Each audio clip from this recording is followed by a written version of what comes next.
So, good day, everyone. I want to welcome you to this tutorial. So, my name is Sugun Dolapo, and I'm a software engineer and game developer. See, considering the tutorials we said we were going to start, we completed a written tutorial yesterday on the channel. So, this is the dedicated video for that tutorial, and we are just going to basically talk on the introduction to programming. So, I want us to feel free to watch the video from the beginning to end. And if you don't understand anything, you can as well rewind because it's very critical that you watch the video to be able to understand. So basically, today we are not going to any coding. We are just going to be talking about the introduction to programming because a lot of people actually skip this phase and they just jump into code. I want to learn how to code, I want to learn how to code. Then if they are fortunate a lot to be taught by someone, the person will just actually take them to a very high concept of programming. But today we are going to start with the basics. So here I've documented down some things that I just want to talk about in the world of programming. So introduction to programming. Now, what is programming? It's simple, it's precise and concise. Programming is the act of writing instructions for the computer to execute. So you see, generally everything that you see on your computer, practically everything you see your computer doing is done by programming because there are instructions that are executed by these computers for you to be able to enjoy your system, to be able to use your system. The entire concept of devices like laptops and phones, there is a secret to it, and that is called programming. So that is just the basic thing that you should know. Now, who is a programmer? Of course, a programmer is someone who writes these instructions for the computer to execute. So you see, nowadays these people are actually known as developers. Nobody really calls them programmer again, although because there are so many fields, unlike the time before that there was nothing like web. The internet was there was no internet, when the world first came out. We are coming to that in the history of programming. When the world first came out, there was nothing like websites, there was nothing like games, there was nothing like mobile apps. So they were all known as programmers. But nowadays, the word programmers actually, started, should I say, evolving into developer. So you can hear I'm a web developer, I'm an app developer, I'm a game developer, and also. So a programmer is someone who writes instructions for this computer to execute. I know you may be asking questions like, okay, that yes, we don't really need this, I don't really need this for anything, but it's also very important. Yeah, so this is where I am now. That why why is it explainable? It's very, very crucial to understand that you see these are the people that are doing this thing. So let's go to the next one. The next one is yes, history of programming. Let me just scroll that down a bit so you to see. So history of programming, yes. Now if we can see, okay, let me highlight it so that you see where I am. Yes, so yes, I'm here rather than put it here. History of programming. So the history of programming can be traced as far back to the age of mechanical inventions. And what do I mean by the age of mechanical inventions? Now, mechanical inventions are, this kind of, should I say, archaic inventions. They actually served as the foundation for modern devices that you see today.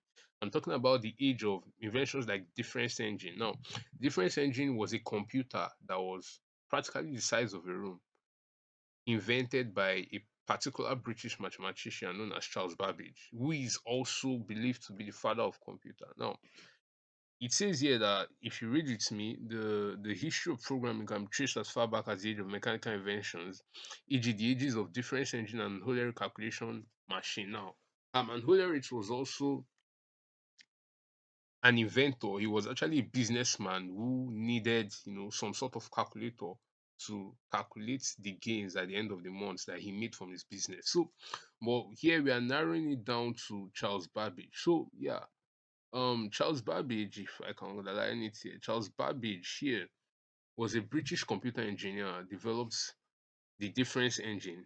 Of course, he couldn't complete it because of lack of funds. So he began design of another machine and that machine was called the analytical engine.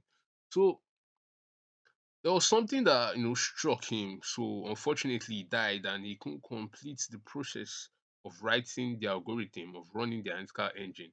So because of his death, he had to leave the processes of writing down the instructions to run the machine. Remember, we said initially that the act of writing down these instructions is known as programming. Exactly, it's known as programming. If you look at who what is programmed, I will write instructions for a computer to execute. So here, the history of programming, Charles Babbage, yes, let me bring this back. Charles Babbage, British computer engineer, developed differential engineer. So his worker at Lovelace wrote down the the processes, the instruction of running the machine. That was the analytical engine.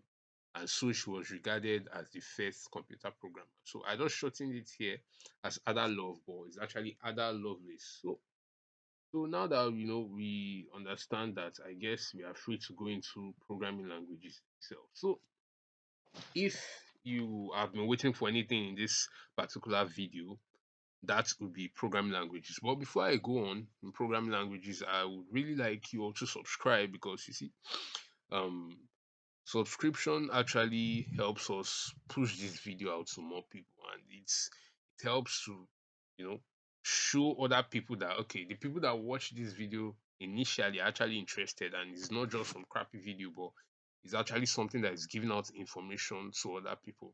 And one more thing you should do is that you should turn on the notification bell, so that in case we drop other videos, you'll be able to see it, because we're actually conducting a set of tutorials, so that you know people will be able to see these tutorials and learn. So this is actually the first video in a series. We are going to drop a series of videos every week. So I'd like you to subscribe and turn on the notification bell for you to be able to get them. So programming languages. A programming language helps tell the computer what to do.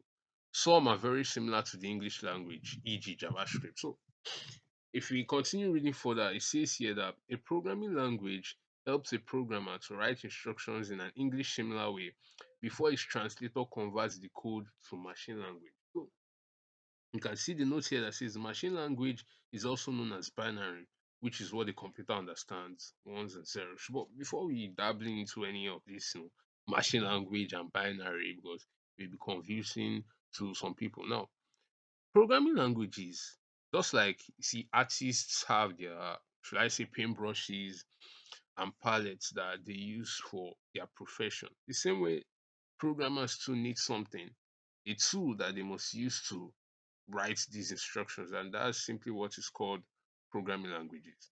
So programming languages are tools that programmers use to write these instructions. Yeah, programming language. Now, the computer needs to understand some things from you. But here's the thing: computer does not understand any language. It doesn't understand, these programming languages that we are talking about, not to talk of the English language.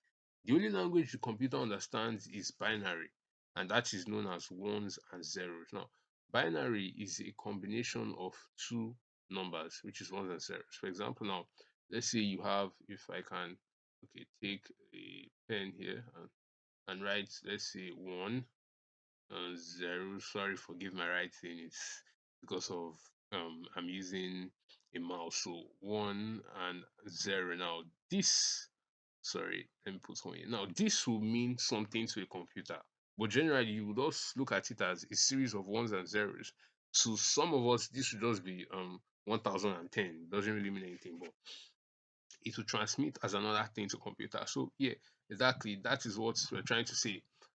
These programming languages, you write the code, and you see, these programming languages, by the aid of something called a translator, they help you to translate your instructions to those binary for the computer to understand. I'm sure we can understand what I'm saying. So let's move on. Although, if you have any questions, you can always put it down in the comments. We'll obviously answer them. So now that we understand programming languages, let's move to the division of programming languages. Now, although there can be so many types of programming languages, and the way they can be structured, but the two main divisions of programming languages that you see are languages that are statically typed and languages that are dynamically typed. So statically typed languages, is all right. Yeah, so I'm sorry for the break in transmission. Yeah, so statically typed languages. Now, what are statically typed languages? Now, if you read what was written here, sorry, let me enable this again. Statically typed language. Yeah, it says these are languages in which their data type is known automatically at creation. Meaning, when you declare a variable, you attach a data type, e.g., C and C++. Now, there are languages that their data type is known automatically. You may not really understand the meaning of this now because we have not gotten into programming, coding itself.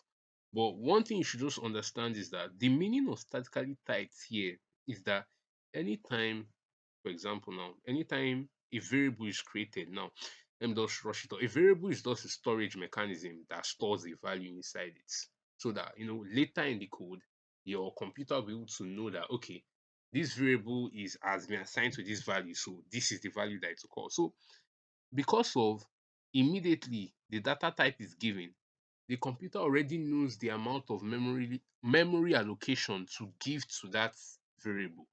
So that in other words, anytime the code is being compiled, it's not going to change the memory, the amount of space in the memory. It has been given when you are writing your code at writing time. Let me just put it like that. So the memory is given instantly. That's why it's static. It can't change again. So that is statically typed. Now, if you go further to dynamically typed languages, you can see that these are languages in which the data type is not known until compilation, then runtime. Meaning when you declare a variable, the computer does not know the data type until you compile them. Sorry, I forgot to give you examples of statically typed languages. Examples of statically typed languages are C and C++. These two languages are, they are languages that are used for, hardware programming and, basically development of things like operating systems because they are more suited for those kind of tasks. Now, dynamically typed, like I said initially, these are languages in which their data type is not known until compilation. That means when the process of interpreting or compiling the code has started, meaning when you declare a variable, the computer does not know the data type until compile time. Yeah. So in this kind of languages, no data type is attached, e.g. Python and JavaScript. So if we get into coding, you see what I'm saying. You understand the meaning of no data type attached. See, because when you are declaring let's use Python as a language, for example now. If you want to declare a Python variable, you just simply take the variable, an assignment operator, which is equals to. Let me just say this in prior to our coding classes. Anywhere you see equals to in code is known as the assignment operator. Why? Because it assigns a value to a variable. So in Python, you just practically say a is equals to 5. You have simply declared the variable and assigned the value 5 to it, or rather vice versa. You have taken the value 5 and assigned it a variable a. So you can see a is equals to 5. In this case, nobody knows if a is an integer or not. We just told it a is equals to 5. Of course, you who are writing the program knows that 5 is an integer. But to the computer, it doesn't know. Unlike in C, for example, in C, you declare a variable or C++ by saying int a is equals to 5. The int that comes as a prefix before the a is serving as the data type of that particular variable. Is an integer. So that's why memory allocation is already given for integers, but in case of dynamically typed, there is no memory allocation given. Sure, we understand that. So I'm sorry. Yeah. So let's keep on going here. Okay. So if we go further down, yeah, then translators. I'm sorry, we if at the end of this in the comments actually you see some two channels that you can actually join if you want to get some in-depth knowledge of coding. Even if you are a pro or a beginner, it will still be very helpful because you see you may tend to find something that you didn't know before and you just finally stumbled into it. So in the comments you see two channels, two WhatsApp channels, and you should join them. So translators, yeah, what are translators? Like we said, yeah, although there are various programming languages, they all have their way of transmitting your code into machine language. That's binary. And they do this by the aid of something called a translator. Now, in more simple terms, a translator is a particular tool that a programming language uses to transform your code to binary. So all languages have a unique way of code explanation to the computer, and they are basically of three types. So let's get those types one by one. Yeah. So they are basically interpreters. So what are interpreters now?